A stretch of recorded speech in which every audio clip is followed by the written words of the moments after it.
राम राम किसान भाइयों, मैं नितिन फिर से हाजिर हूँ आपके अपने चैनल नितिन देओल में। किसान भाइयों, आज हम बात करेंगे सरसों की फसल के अंदर ये गलती कभी मत करना, वरना किसान भाइयों आपको बहुत बड़ा पछतावा हो सकता है। और बहुत ही शानदार और रिकॉर्ड तोड़ उत्पादन यदि आप अपनी सरसों की फसल से चाहते हैं तो जिन बातों को आज मैं आपको इस वीडियो में बता रहा हूं, लगभग 3 से लेकर 4 ऐसे टॉपिक बताऊंगा, 3 से लेकर 4 ऐसी बातें बताऊंगा, कुछ खाद भी मैं आपको बताऊंगा, कुछ उर्वरक भी आपको बताऊंगा कि यदि इन सबको आप डालते हैं और इन गलतियों को आप नहीं करते हैं तो किसान भाइयों आपकी जो सरसों की फसल होगी वो रिकॉर्ड तोड़ उत्पादन आपको निकाल करके दे पाएगी। तो बहुत ही शानदार वीडियो होने वाली। यदि वीडियो आपको पसंद आए तो नीचे कमेंट सेक्शन में जरूर बताएं कि आपको वीडियो अच्छी लगी या फिर बुरी लगी। और किसान भाई, यदि कुछ गलती कुछ त्रुटि मैं इसके अंदर करता हूं तब भी आप मुझे कमेंट सेक्शन में बताएं, जिससे कि आने वाली जो मेरी अगली वीडियो होंगी उनके अंदर उस तरह की कोई भी गलती मैं दोबारा से ना कर सकूं। अपना प्यार और सहयोग मेरे साथ ऐसे ही बनाए रखें। आपकी इस मेहनत को मैं बिल्कुल बार बार नमस्कार करता हूं। आप मेरे साथ बहुत अच्छी तरीके से जुड़े हुए हैं।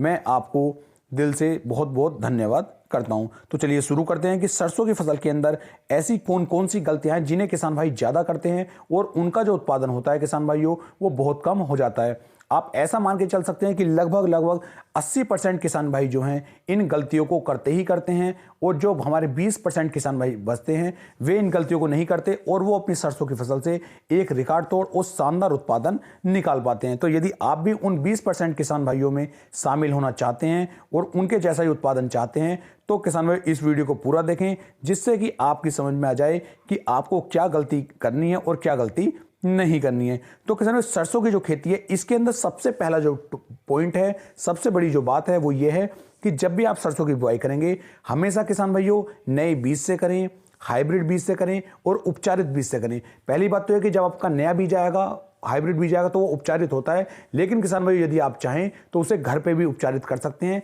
लेकिन सबसे बड़ी बात यही है कि आप हाइब्रिड किस्म का ही चयन करें, क्योंकि हाइब्रिड किस्म जो होती है इसका अंकुरण बहुत अच्छी तरीके से होता है। इस पे नए नए पौधे बहुत तेजी के साथ बनते हैं, नई नई ब्रांचेज, नई नई शाखाओं का निर्माण इसमें बहुत तेजी के साथ होता है, और आपका जो उत्पादन किसान भाइयों आता है वो बहुत ही शानदार तरीके से आता है। और जब भी आप हाइब्रिड किस्म का चयन करते हैं तो उसमें ध्यान दें कि जिस किस्म का आप चयन कर रहे हैं वो आपके राज्य में, आपके एरिया के अंदर सबसे अच्छी किस्म होनी चाहिए। यदि आप जानना चाहते हैं कि सरसों की सबसे अच्छी और उन्नत किस्म कौन सी है तो इसके लिए मैं पहले से 4-5 वीडियो बना करके देख चुका हूं। आप उनमें से किसी भी एक वीडियो को देख सकते हैं और अपने राज्य के अनुसार उस किस्म का चयन कर सकते हैं। तो सबसे पहली और बड़ी बात तो किसान भाइयों ये होती है। दूसरा किसान भाइयों, आपको अपनी सरसों की फसल के अंदर नाइट्रोजन, फास्फोरस, पोटास और सल्फर, इन चारों तत्वों की बिल्कुल भी कमी नहीं होने देनी है। कि सरसों की जो हमारी ये तेलीय वर्गीय फसलें है इसके अंदर सल्फर का बहुत बड़ा महत्व देखा गया है। जहां किसान में नाइट्रोजन, फास्फोरस और पोटास है ये तो हमारे पौधे के लिए बहुत ही आवश्यक तत्व होते हैं, लेकिन सल्फर का बहुत बड़ा महत्व सरसों की फसल के अंदर देखा गया। तो इसका उपयोग आपको जरूर करना है, चाहे तो आप बुआई के समय पे कर दें या फिर किसान भाइयों आप जो है जब आप पहला पानी या पहली सिंचाई अपनी सरसों की फसल की कर रहे हैं उस समय पर भी आप इसका उपयोग कर सकते हैं। तो सल्फर का आपको बहुत ज्यादा जल्दी मात्रा में उपयोग करना है, तभी किसान भाइयों सरसों की फसल आपको एक रिकॉर्ड तोड़ उत्पादन दे पाएगी।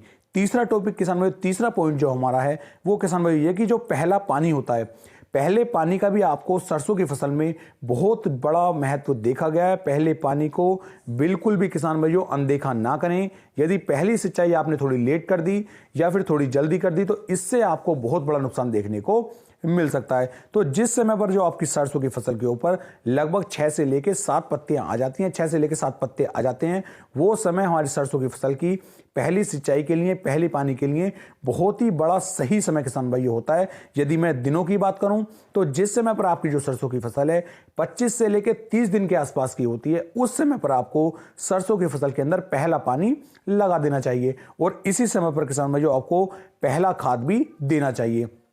खाद के रूप में यदि बात करूं तो आप यहां पर यूरिया की मात्रा ले सकते हैं 35 से लेके 40 किलोग्राम, 4 से लेके 5 किलोग्राम किसान भाइयों आप सल्फर ले सकते हैं और इन दोनों को मिक्स करके आप अपनी फसल के अंदर डाल सकते हैं। यदि आपने किसी भी कीटनाशक का उपयोग नहीं किया है और आपके खेत के अंदर कीटों का अटैक रहता है तो इसके अंदर आप कोई ना कोई एक अच्छा कीटनाशक अपनी फसल के अंदर एक बार डाल सकते हैं, इससे भी बहुत अच्छा फायदा देखने को मिलेगा।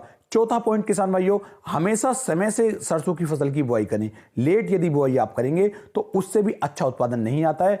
आगाया सो सवाया, यानी कि यदि आप इसकी समय से बुआई करेंगे तब आपको ज़्यादा अच्छा उत्पादन देखने को मिलेगा, और यदि आप पछेती बुआई करेंगे तो किसान भाइयों आपका उत्पादन नीचे चला जाता है। तो ये 4 बिंदु हैं, 4 टॉपिक मैंने आपको बताए हैं।